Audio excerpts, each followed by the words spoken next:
ખાસ જણાવવાનું કે આ વિસ્તારની અંદર આમ તો ઘણા બધા પ્રશ્નો હોય છે, પણ એમાંનો અત્રેની કચેરીએ જ્યારે મારે મુલાકાતનો દિવસ હોય છે ત્યારે પણ ખેડૂતોની રજૂઆત આવતી હોય છે, ફિલ્ડમાં પણ જઈએ છીએ ત્યારે પણ રજૂઆત આવતી હોય છે. અને એ પ્રશ્ન છે ખેતરે એટલે કે વાડીએ જવાનો જે રસ્તો છે અમુક ઇસમો દ્વારા બંધ કરી દેવામાં આવ્યો હોય, જેના લીધે ખેડૂતને જે વાવણી કરવાના સમયે અથવા તો વાવેતર થયા પછી જે ખેતરની અંદર જે પાક ઊભો છે એ પાક લેવાની અંદર ખૂબ જ મોટી સમસ્યા ઊભી થાય છે. હવે આ ડિવિઝનની અંદર સમાવિત જે ખેડૂતો છે એ અવારનવાર મને મળતા હોય છે, ત્યારે અનુભવે એવું જણાય છે કે ખેડૂતો અભણ હોય છે અને એમને કાયદાનું જ્ઞાન નથી, અને એના લીધે છે આ પ્રશ્નની ક્યાં રજૂઆત કરવી, કેવી રીતે ઉકેલ લાવવો અને એમનો રસ્તો ખુલ્લો કરાવવો.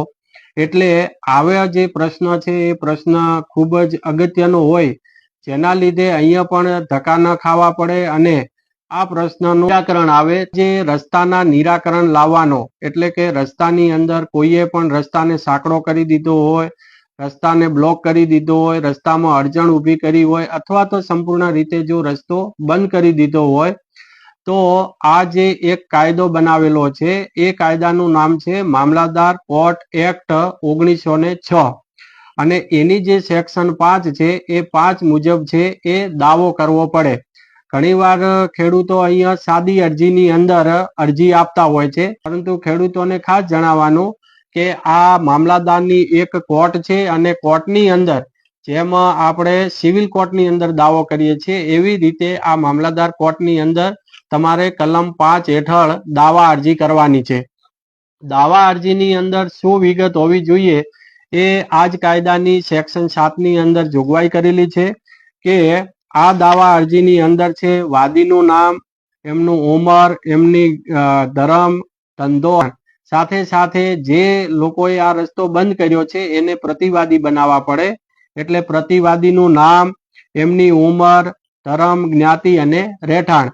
ત્યારબાદ એની અંદર જેનો કબજો ઉપયોગ કરવા માટે માગેલ હોય તે મિલકતનો જે પ્રકાર છે, એનું સ્થળ છે, અને જે તારીખે દાવાનું કારણ ઉત્પન્ન થયું હોય તે તારીખ, અને જે હકીકતો ઉપરથી આ દાવાનું કારણ ઉત્પન્ન થયું હોય તે હકીકતો છે એ આ દાવાની અંદર આવી જવી જોઈએ.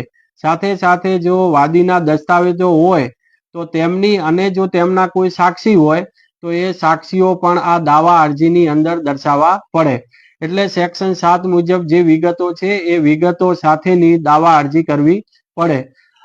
મેન અગત્યનો મુદ્દો એ છે કે દાવો ઉત્પન્ન જે થાય છે એટલે કે જે દિવસેથી રસ્તો બંધ થયો છે એ રસ્તો બંધ થયાના 6 મહિનાની અંદર આ દાવો દાખલ કરી દેવો પડે.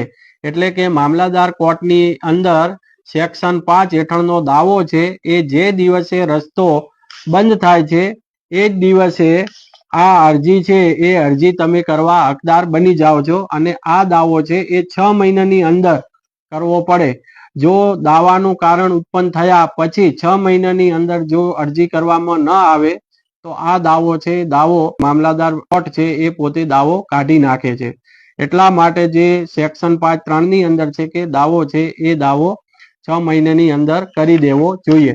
ત્યારબાદ વિધિસરની જે પ્રક્રિયા છે, ઇન્સાફી કાર્યવાહી ચાલુ થશે. પક્ષકારોને નોટિસ આપવામાં આવશે, નોટિસ આપ્યા પછી સાંભળવામાં આવશે, અને સર્કલ ઓફિસર અને રેવન્યુ તલાટીને સ્થળ પર મોકલી અને પંચરોજ કામ અને જરૂરી જે પણ કોઈ રેકર્ડ આધારિત, સ્થળ આધારિત જે પણ કોઈ દસ્તાવેજી પુરાવા છે એ પણ રજૂ કરાવવામાં આવશે. સાક્ષીઓને સાંભળવામાં આવશે.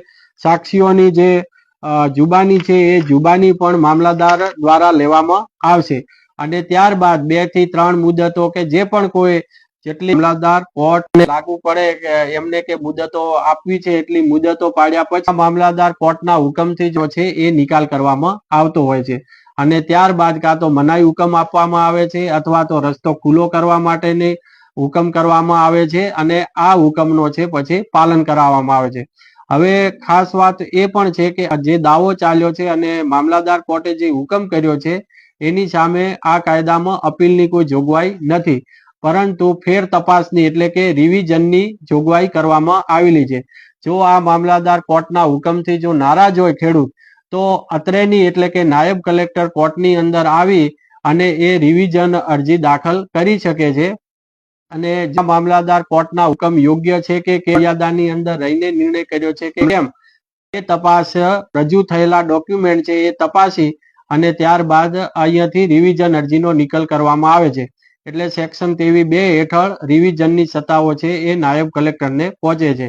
એટલા માટે જો પણ કોઈ મામલતદાર કોર્ટનો જે હુકમ હોય હુકમની સામે નાયબ કલેક્ટરની અંદર થાય છે.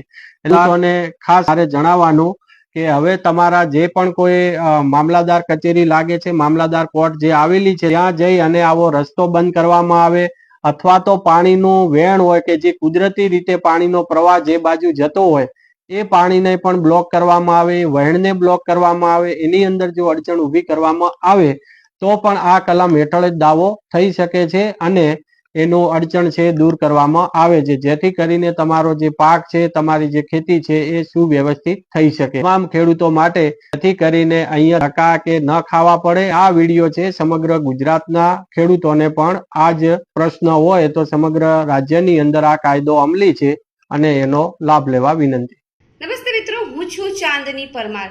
આપની મનપસંદ ચેનલ એટલે કે દીવ મિરર ન્યૂઝ ચેનલને લાઈક કરો, શેર કરો અને ફોલો કરો. અને હા, તેમાં દરરોજ તાજા સમાચાર જોવાનું ભૂલશો નહીં. નમસ્કાર દર્શક મિત્રો, હું છું પાયલ બામભણિયા. આજના મુખ્ય સમાચાર દેશ વિદેશ ગુજરાત રાજ્યના તાજા બ્રેકિંગ સમાચાર નિહાળો દીવ મિરર ન્યૂઝ ચેનલ પર દરરોજ રેગ્યુલર.